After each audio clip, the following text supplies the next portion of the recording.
Vamos a ir a la palabra del Señor y voy a invitarles al libro de Jeremías, capítulo 8, versículo 20. Vamos a partir de este versículo estar predicando el mensaje para esta tarde. Jeremías 8, 20. Pasó la siega, terminó el verano y nosotros no hemos sido salvos. Y el tema lo obtenemos del final de este versículo: no hemos sido salvos. Y hace un par de días atrás, precisamente, terminó el verano en el hemisferio sur. Y creo que esto nos permite acercarnos a este versículo para poder entender lo que el profeta Jeremías está enseñando aquí. El verano ha pasado, vemos las evidencias, en particular con la agricultura, esta práctica de quemar los rastrojos. Los que hemos estado tal vez viajando a algunos lugares, vemos que están tratando de quemar todo lo que ha quedado de la última siega que han tenido hace un par de semanas, en preparación de la tierra para un nuevo año, una nueva siembra y esperar una nueva siega, una nueva cosecha para el próximo año.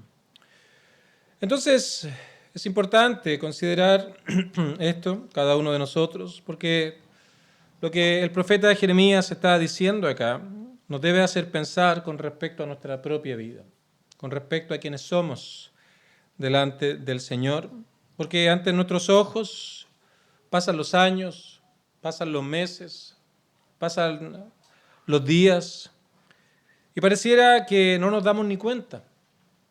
De repente nos encontramos invitados a un cumpleaños y sin darnos cuenta la persona nos comenta de que ha avanzado tan rápido este tiempo. Hace un par de tal vez años atrás conversaba con un matrimonio y estábamos hablando de alguna circunstancia particular y pensábamos en la hija que ellos tenían en común.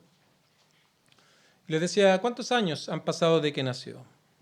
No sé, 5 o 6 años. ¿Y cómo ha sido? Ha sido rápido, no me he dado ni cuenta. Bueno, tomando esa respuesta, lo alenté a estar más cerca de su familia porque iban a pasar 5 o 6 años más. Iba a llegar a una edad donde la compañía ya no lo iba a buscar tanto los padres eventualmente, sino en otras personas, y podría lamentarse. Y de esa manera es como el profeta está haciendo un llamado aquí.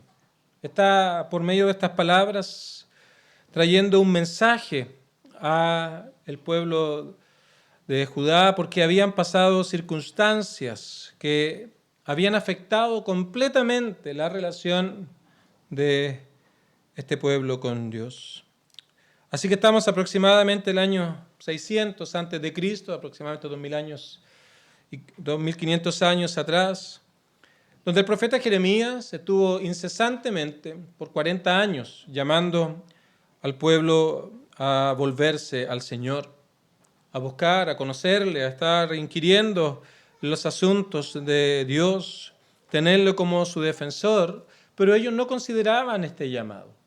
Ellos no prestaban atención a lo que el profeta estaba diciendo, estaba proclamando. Si vemos los capítulos anteriores, es un llamado continuo, son advertencias que el Señor estaba dando a este pueblo, pero ahora hay un lamento, hay un dolor por ese juicio que venía de parte de Dios a este pueblo por no considerarle. ¿Cuál era ese juicio? Iban a ser llevados cautivos a una tierra lejana. Iba a venir Nabucodonosor con todo su poderío, con todo su ejército, con todo el poder bélico que tenía, y los iba a atacar, los iba a tomar prisioneros, los iba a llevar cautivos, y por 70 años iban a estar allí en Babilonia, sin poder regresar a su amada Jerusalén. Y el profeta Jeremías no solamente anunció 40 años, no solamente vio cómo estaban siendo llevados cautivos, sino que también vivió para ver precisamente cómo los años iban transcurriendo, cómo las estaciones del año venían y venían y venían. Y ahora el pueblo entonces comenzaba a añorar ese momento cuando Dios les iba a rescatar, les iba a salvar de aquella terrible condición de esclavitud, de temor, de miedos, de todas esas cosas que después de tantas décadas ellos estaban sintiendo. Y es en este contexto entonces que el profeta dice este hermoso versículo: pasó la siega, terminó el verano. Un año más, una temporada más, y nosotros no hemos sido salvos. Otras traducciones ponen estas palabras como: no hemos sido hechos libres, no hemos sido libertados de esta realidad en la cual ellos estaban como nación. Ahora, obviamente, lo que tenemos aquí son hermosas lecciones para nosotros. El Nuevo Testamento nos habla que el Antiguo Testamento daba testimonio de Cristo, y por medio de estos relatos y estas narrativas nos enseñan ahora algo espiritual también a nosotros. No es un mero libro de historia el Antiguo Testamento, como algunos lo quieren hacer parecer, sino más bien encontramos enseñanzas que nos ayudan a entender la realidad del hombre sin Dios, y a la vez la terrible circunstancia que un día esperará a todos aquellos que mueran sin Cristo. Así que es una gran lección para nosotros, una gran lección para pensar en la realidad y en la condición espiritual, especialmente cuando un verano más termina, una siega más ha concluido. Y espero que si anda por el campo y vea humo salir por allí, no siempre son incendios, por cierto, son quemas de rastrojos, temas que son controlados, y pueda recordar un año más, una siega más, un verano más, para que puedas pensar con respecto a tu vida y a tu condición espiritual. Ahora, el hombre, indudablemente, ve muchas condiciones que son malas. La pobreza es una condición terrible, por cierto. No negamos aquello, la escasez, la soledad. Muchas de esas circunstancias son situaciones lamentables, son condiciones indeseables. Pero hay una realidad y una condición que estas circunstancias que acabo de mencionar son un juego de niños. Porque la más terrible condición es no haber sido salvos. Esa es la más terrible condición en la que un hombre pueda estar. No ser salvos, no haber hallado salvación en Cristo. Así que debemos partir de esa base, y eso es lo que el profeta está preguntando aquí. Por supuesto, hablaba de una libertad, pero esto nos habla también de nuestra vida, un verano más, un año más, y pasa el tiempo, pero no hemos sido salvos. Es una terrible condición. Y lo primero que quiero mencionar y preguntar es: ¿qué es ser salvo? Creo que es importante mencionar acá en aspectos espirituales de qué hablamos cuando hablamos de salvación. El apóstol Pablo estaba en Filipos, había un carcelero y pasó una circunstancia allí que estaba bastante asustado porque la cárcel, producto de un terremoto, se había abierto y tenía temor de que los presos hubieran escapado, y en aquellos años que se le perdiera un preso era sinónimo de muerte. Así que estaba muy asustado el hombre. Y bueno, el Señor le salva allí, y luego Pablo estaba en su casa y le pregunta: ¿qué debo hacer para ser salvo? Y la respuesta de Pablo es clara y simple: cree en el Señor Jesucristo y serás salvo. Por lo tanto, ser salvo es creer en Cristo, es creer en Él como el único mediador, como el único que puede darnos comunión con Dios, como el único que puede reconciliarnos con Dios, por quien podemos ser perdonados de nuestros pecados y alcanzar la herencia de la vida eterna. Sin considerar obras, sin considerar méritos, sin considerar a cual o tal persona, sino tan solo por Cristo y su obra redentora en la cruz del Calvario. Así que ser salvo es creer en Cristo como el único y personal Salvador. Y debo creer en Él a la luz de la realidad natural de todo hombre, la realidad de pecado, la naturaleza pecaminosa inherente en el ser humano. El hombre es pecador no porque haya cometido un pecado, sino que cometió un pecado expreso en algún momento consciente, porque su naturaleza está inclinada precisamente al pecado. Y este pecado tiene consecuencias. Este pecado tiene consecuencias delante del Señor. La paga del pecado es la muerte. La separa, no la muerte física solamente, sino también la muerte espiritual. Por cuanto todos pecaron, no pueden alcanzar la gloria de Dios, no pueden estar en comunión con Dios, sino más bien, producto del pecado, la raza humana, todo ser humano sin Dios, está bajo la ira santa de Dios por ese pecado. Así que si hemos de ser salvos, Dios debe tratar con ese pecado. Si hemos de estar a cuentas con Dios, aquella ira debe entonces ser quitada, aplacada. Y es ahí entonces donde Cristo, por medio de su obra en la cruz del Calvario, vino a esta tierra y sin haber cometido pecado, dice 2 de Corintios, que Dios lo hizo pecado, de tal manera que llevara las consecuencias del pecado del hombre. Y esa ira que estaba sobre el hombre fuera quitada y ahora el hombre pudiera disfrutar de la comunión con Dios. No que el Señor haya pasado por alto el pecado, sino más bien las consecuencias del pecado de aquellos que creen en Él es cargado sobre Cristo en la cruz del Calvario. Por lo tanto, nadie más puede dar al hombre comunión con Dios. Nadie más ha hecho aquella obra que Cristo hizo, que siendo Dios y sin dejar de ser Dios tomó una naturaleza humana para ser nuestro representante e ir a la cruz y entregarse a morir en rescate por muchos. Así que ser salvo es creer en Cristo. Y debemos creer en Cristo porque Él es el único medio por el cual el hombre puede estar a cuentas con Dios, puede ser reconciliado con Dios, puede tener perdón de sus pecados. Pero este pueblo, en esta condición de esclavitud en la que se encontraba, rechazaba los llamados del profeta una y otra vez. Así que el profeta nos comienza a explicar las circunstancias de este pueblo, la realidad en la cual estaban inmersos. ¿Por qué el profeta dice esto? ¿Qué estaba pasando con este pueblo? Y este capítulo 8 nos habla y nos presenta la realidad.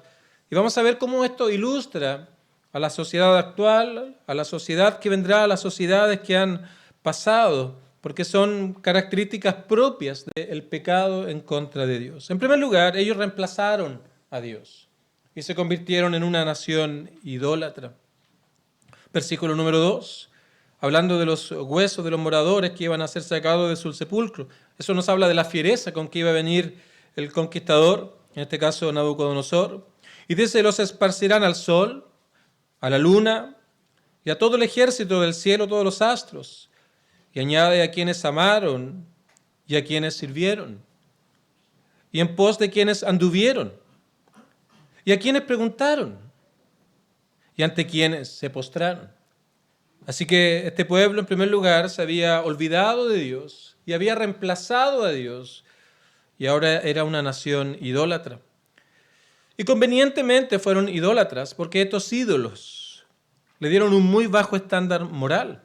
Así que la gente se sentía con la libertad de vivir como ellos quisieran y se tornaron indiferentes, completamente indiferentes a Dios. Así que esta es la realidad de este pueblo, la razón del juicio que iba a venir, y aquí presenta lo que iba a ocurrir precisamente en aquel juicio. Finalmente se tornaron indiferentes a Dios. Ahora, ¿por qué es que eran indiferentes a Dios? Y está lleno de razones, voy a citar solo algunos, para que veamos las características de esta nación a la cual el profeta Jeremías les estaba hablando. En primer lugar, ellos abrazaron el engaño, versículo número 5. ¿Por qué es este pueblo de Jerusalén rebelde, con rebeldía perpetua?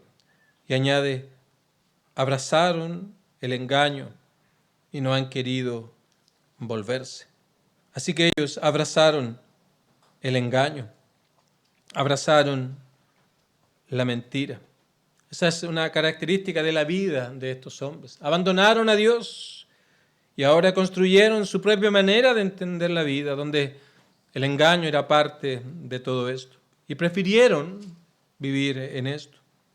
Tampoco había ningún anhelo por arrepentimiento. Les gustaba la vida que llevaban. Se sentían bastante bien. Era placentera la manera de vivir que ellos seguían. Y eso lo hallamos en el versículo 6. Escuché y oí. No hablan rectamente. No hay hombre que se arrepienta de su mal. Así que esta vida complaciente consigo mismos, sirviendo a dioses ajenos, violando la ley de Dios, viviendo en engaño, en la vanidad de su mente, viviendo en la ilusión de lo que estos falsos dioses les enseñaban. Entonces ahora, para ellos, estaban tan cómodos que no había anhelo por arrepentimiento. De hecho, no había ningún deseo de detenerse y preguntarse, como dice el versículo 6, ¿qué he hecho? No había autoanálisis, no había ninguna convicción. Ellos decían estar muy bien, que nada necesitaban, que nada requerían, absolutamente nada. Más bien, no hay quien pueda decir qué he hecho. Así que se excusaban de esta vida por medio de argumentos, múltiples argumentos. Pero también ellos habían tomado sus propios caminos. Continúa el versículo 6 diciendo, cada cual se volvió a su propia carrera, como caballo que arremete con ímpetu a la batalla. Así que ellos habían tomado sus propios caminos, se habían apartado de Dios y habían servido a dioses ajenos, bajo engaño, sin arrepentimiento, siguiendo su propia manera de entender. Hoy día muchas de estas cosas las vemos con otros nombres simplemente. Pensamos en el ateísmo, pensamos en las falsas religiones, pensamos en una vida que está centrada tan solo en el hombre. Todas estas cosas son las que hoy día vemos a diario. No considerar a Dios, no considerar al Señor, no pensar en Él, y más bien justificarse diciendo, ¿qué he hecho? ¿Qué he hecho? Entonces, todas estas son asuntos que están en el corazón del hombre. Y el orgullo entonces se entró de lo que habían logrado, de ese camino sin considerar a Dios, donde todo el servicio va a sí mismos. Pero hay algo más que ellos no habían hecho, que era prestar atención al llamado que el profeta estaba haciendo del juicio que iba a venir, que él estaba anunciando aquí. Y eso está en el versículo número 7. Aún la cigüeña en el cielo conoce su tiempo, y la tórtola y la grulla y la golondrina guardan el tiempo de su venida. El discernimiento de estos hombres estaba completamente nulo. El engaño los había consumido de esta vida que ellos llevaban, tan complacientes consigo mismos. Así que termina el versículo 7 diciendo, pero mi pueblo ahora no conoce el juicio de Jehová. No conoce el juicio que iba a venir por medio de Nabucodonosor. Y una vez más, esto nos muestra que el tiempo pasa. Y cada día que pasa, cada verano que termina, cada estación del año que termina, cada mes que concluye, es un día menos, es un tiempo menos para que puedas considerar el llamado del Evangelio. Entonces el llamado que el profeta hace aquí nos está hablando acerca del tiempo que va transcurriendo y no hemos considerado lo que el Evangelio tiene que decirnos. Pasó la siega, terminó el verano y nosotros no hemos sido salvos. Así que si pensamos en asuntos espirituales ahora y pensamos en nuestra vida en este contexto, un día va a venir la muerte, nuestro cuerpo va a ir a la tierra, va a ser enterrado, gente va a lamentar la partida, pero nuestra alma va a ir a la presencia de nuestro Dios. Si lo igualamos con el sistema judicial de nuestro país, va a haber un juicio preliminar, donde ciertas pruebas van a ser entregadas en el juzgado de garantía y no va a haber ninguna excusa, así que el juzgado de garantía va a decretar prisión preventiva. Entonces, desde que muramos, entonces vamos a estar en una especie de prisión preventiva a la espera de ese gran juicio final. Y precisamente a eso es lo que el profeta está haciendo mención aquí, a ese gran y último día, cuando todos y cada uno de los seres humanos que han existido, existen y existirán, deberán presentarse delante de Dios. Y los cargos, como un fiscal presenta los cargos en contra del imputado, van a ser presentados en contra de los hombres. Van a ser puestos allí, todos y cada uno de ellos, de alguna manera van a ser traídos a nuestra memoria.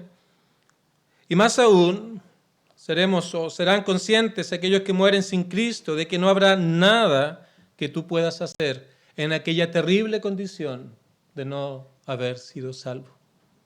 No va a haber absolutamente nada que tú puedas hacer. Y tal vez alguien puede decir, yo soy joven, tengo una vida que vivir, estoy recién saliendo del cascarón, así que creo que me merezco disfrutar esta vida, tomar mis propias decisiones. Esto es muy usual en los jóvenes, en particular cuando alguien está en la enseñanza básica, siempre dice cuando esté en el liceo. Y cuando está en el liceo, cuando esté en algún estudio superior o en el trabajo, siempre está buscando algo más. Porque los líderes de opinión, los que están en la palestra noticiosa, etcétera, los programas, te llevan a pensar de esta manera. Tú eres joven, tienes una vida por delante y nada de lo que anuncian los predicadores va a ser verdad. Y de hecho, si lees el relato de Jeremías, te vas a encontrar con este mismo sentido de personas que decían que lo que dice el profeta no ha de ocurrir. Y de hecho, si retrocedemos a algunos libros en la Biblia y vamos al libro de Eclesiastés, al final, en el capítulo número 11, le habla al joven de una manera bastante directa, Eclesiastés 11, versículo 9, y le dice: alégrate, joven en tu juventud. Tome placer tu corazón en los días de tu adolescencia. ¿Ves el lenguaje que el profeta también está plasmando luego en Jeremías? Alégrate, joven, ¿ok? No consideres a Dios, sigue otros dioses, sigue aquellas cosas que te dan tanta alegría, sin darte cuenta que estás en el engaño, sin deseo de arrepentimiento, sigue tu propio camino, ¿ok? Alégrate en tu juventud. Tome placer tu corazón en los días de tu adolescencia y anda, sigue el camino, la senda de tu propio corazón y sigue los deseos de los ojos. Ok, hazlo. Sigue en esa manera de vivir. No consideres a Dios, sé indiferente a Él. No consideres el llamado del Evangelio. Dile a tus padres que no te lleven a la iglesia, es una pérdida de tiempo, yo quiero salir con mis amigos, quiero disfrutar, quiero jugar, quiero hacer un montón de cosas. ¿Cómo me vas a llevar una vez más a la palabra del Señor? Quiero hacer mi vida. Alégrate, joven.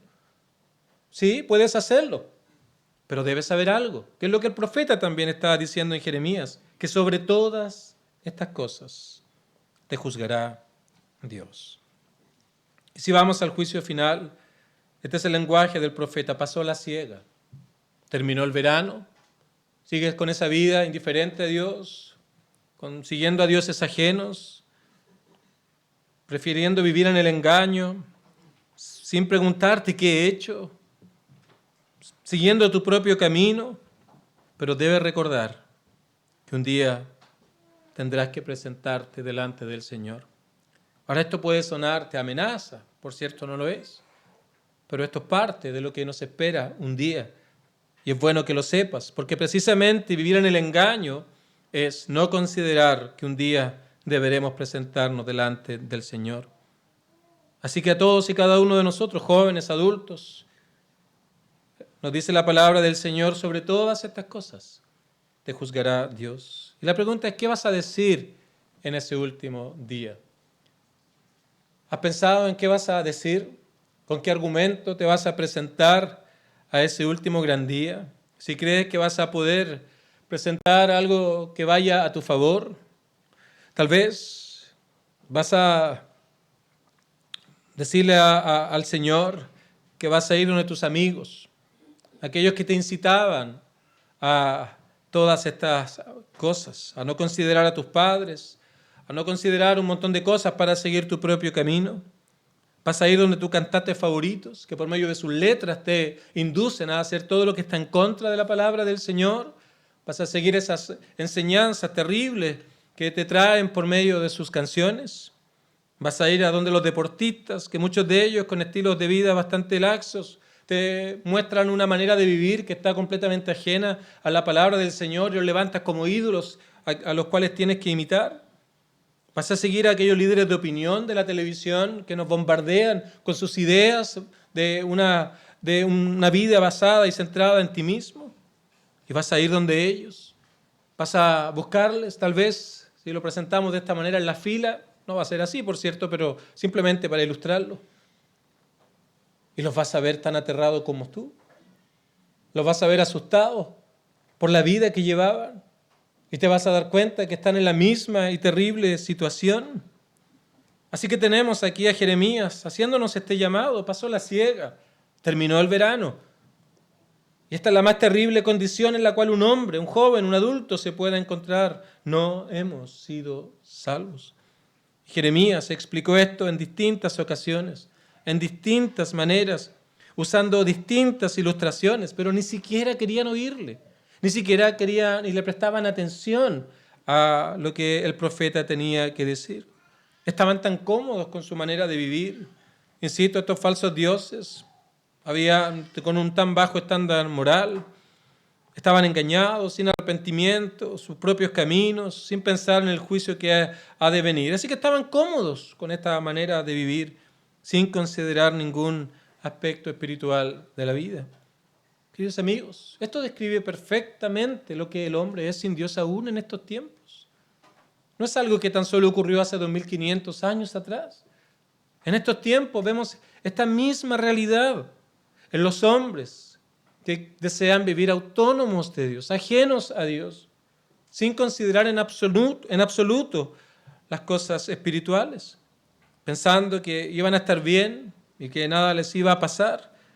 Así que este conformismo les trajo como consecuencia que estuvieran ciegos para ver la realidad de sus almas. Ellos pensaban ser libres, pero resulta que vino este pueblo, los babilonios, y no solamente tomaron sus vidas, tomaron sus riquezas, todo lo que habían logrado les fue arrebatado en aquel momento y de un momento a otro nada ya tenían. Así que muchos piensan, el mundo me va a hacer feliz, el mundo me va a dar lo que yo necesito, las modas, el deporte, por muy bueno que pueda ser para el cuerpo, no tiene ningún poder espiritual con respecto al pecado. Pero todas estas cosas, sin darte cuenta, van a tomar tu alma y te van a impedir ver lo que realmente es tu vida delante del Señor. Esto es lo que hace el mundo. Es como que te pone unos audífonos, le sube el volumen y te impide ver el sonido que está más allá de los audífonos. Eso es lo que el mundo hace. Bloquea para que puedas oír el Evangelio. Y escuchando esa música te sientes feliz, te sientes tranquilo, piensas que todo está bien. Pasó la siega, terminó el verano, un año más, una década más. Pero tal vez persistas en aquella terrible condición, no hemos sido salvos. Entonces, morir sin Cristo, queridos amigos, la verdad es que no hay palabras para describir la terrible condición, porque dice la palabra del Señor que los que tienen al Hijo tienen la vida, pero los que no tienen al Hijo, a Cristo, no tienen absolutamente nada.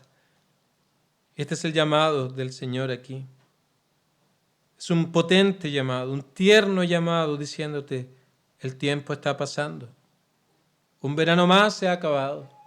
Ya estamos en otoño. Las señales son evidentes, las hojas caen, luego ha de venir la primavera, las flores una vez más van a poder ser vistas, luego vendrá el verano y el mundo con sus deseos te va a estar una vez más allí tomando preso. Pero debemos considerar quiénes somos delante del Señor. Había un joven en la Biblia que precisamente vivía ajeno a Dios, en el engaño de pensar que la vida consistía en la abundancia de los bienes que poseía. Así que toda su vida giraba en torno a aquello. Así que ya era exitoso y quería más. Así que voy a construir todo esto en sus planes. Hasta que viene una voz del Señor y le dice, necio, hoy vienen por tu alma, todo lo que has ganado, ¿de quién será? ¿Dónde irá a parar todo aquello por lo que te has esforzado? Esa era la historia de un joven que pasaba las siegas, terminaba los veranos y seguía lejos de Dios. Pero queridos amigos, un día no solo habrá pasado el verano, no solo habrá terminado una siega, ya habrá pasado tu vida. Ya habrá pasado tu existencia, tu peregrinaje en este mundo. Y todo lo que haya ganado no tendrá ningún valor para la eternidad. Absolutamente ningún valor para aquel último gran día. Así que este es un llamado tierno de Dios por el profeta, a que consideremos nuestros caminos, a que meditemos en nuestra vida. Pasó la siega, terminó el verano y nosotros no hemos sido salvos. El tiempo es corto. Bajo la luz o la lupa de Dios, la vida es como una neblina que aparece por poco de tiempo. ¿Has visto tal vez una tetera hervir? Vemos cómo sale el vapor, pero a los pocos segundos ya no lo ves, ya no está allí. Así es la vida del hombre delante de Dios. Así que el profeta nos está llamando a considerar los aspectos espirituales y puedas entonces venir delante del Señor buscando salvación, porque Él es el único que la puede dar. No es la iglesia, no es el pastor, no es algún hermano, sino tan solo se halla en Dios por medio de Cristo. Así que viene delante de Dios y le dices, esta es mi vida. He seguido dioses ajenos. Me he adorado a mí mismo, he sido indiferente a ti. No me daba cuenta que había vivido en el engaño. No había deseo de arrepentimiento. Seguí mi propio camino, quise ser el Dios de mi propia vida. Y le oras al Señor y le dices, aquí están las cosas que he hecho. Aquí está mi pecado. Estas son las cosas que han dominado. Estas son las cosas que han caracterizado mi vida en este mundo. Aquí está, te los confieso. Tal vez no te vas a acordar de todos de ellos, pero aquellos principales los vas a traer delante del Señor con dolor en tu corazón por haber hecho lo malo delante de Dios y haberle ignorado. Pero en la medida que haces eso ahora, también confías que Cristo en la cruz del Calvario pagó por todos y cada uno de ellos sin excepción. Si tú crees en Cristo, Él es el único mediador, no hay otro camino, no hay otra forma ni otra manera de poder estar a cuentas con Dios. No es tu buen comportamiento, no son las buenas obras, no son los méritos, no es que tú puedas comprar la salvación, no es algo que se tranza. No consiste en llevar un par de ramas para que alguien te los bendiga y como una mera ceremonia al año algo puede lograr para ti. Eso es seguir dioses ajenos. Eso es seguir la idolatría, dándole poder o valor espiritual a cosas que no tienen ninguna posibilidad de darte algo para con Dios. Queridos amigos, y si vienes y confías en el Señor, la Biblia dice que si tú vienes a Él, Él no te echa fuera. Hay garantía en el Evangelio. Hay garantía de perdón, hay garantía de salvación, hay garantía de vida eterna a todos aquellos que con sinceridad se vienen delante del Señor, se aproximan a Él, arrepintiéndose de sus pecados y confiando en Cristo como el único Salvador. Pasó la siega, terminó el verano y nosotros no hemos sido salvos. Que este día sea un día donde la gracia del Señor pueda llegar a tu corazón, donde una vez más las campanas del Evangelio con su tierno y amoroso sonido te advierten de que el tiempo pasa y un día no solo se acabará el verano, sino que tu vida aquí habrá terminado y lo único que ha de quedar si no has creído en Cristo es una horrible expectación de juicio y estar separado de Dios por la eternidad, por siempre y para siempre. Pero la gracia de Dios está acá. A todos los sedientos, venid a las aguas, venid, comprar sin dinero, comed pan, tomad leche, dice el profeta Isaías. Todo aquello es la gracia del Señor que gratuitamente extiende a pecadores por medio de Cristo la salvación de sus almas.